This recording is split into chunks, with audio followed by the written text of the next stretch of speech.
各位好，歡迎嚟到大象電視台。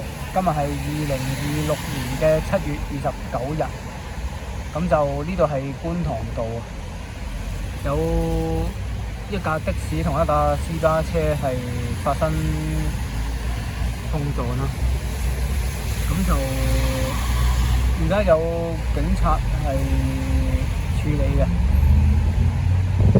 咁我就唔知道嗰個事發原因啦，係咪後邊架車太快撞埋去啦，定抑或架的士突然間急停？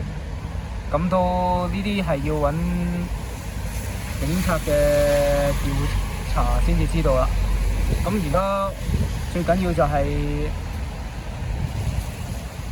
警員同埋司機咧，都係要小心個交通啦，因為佢係喺中線嗰個位停咗喺度，咁就好需要其他司機都要小心。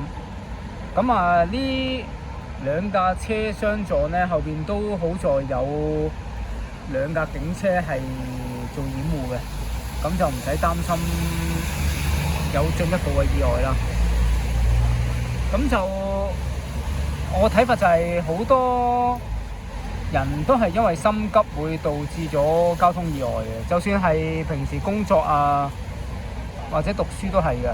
有時你寧願放慢少少，用多啲時間，反而件事做得更加好。咁但係你如果想快，你又會心急，一心急就會亂。咁所以呢，我哋平時個人一定要定。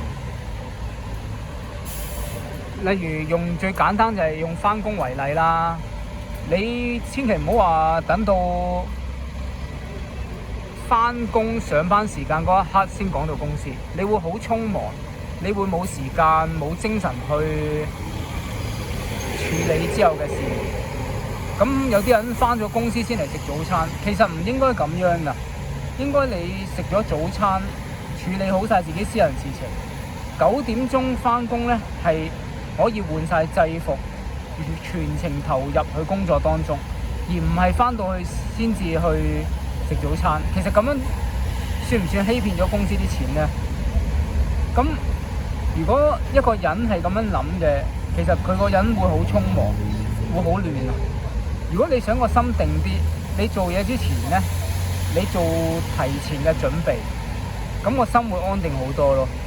咁希望大家都得到少少嘅提醒啦，同埋都可以個心安定落嚟。因為香港大家都知道經濟係比較反覆啊，咁人會係特別急躁啊，咁樣容易犯錯誤咯。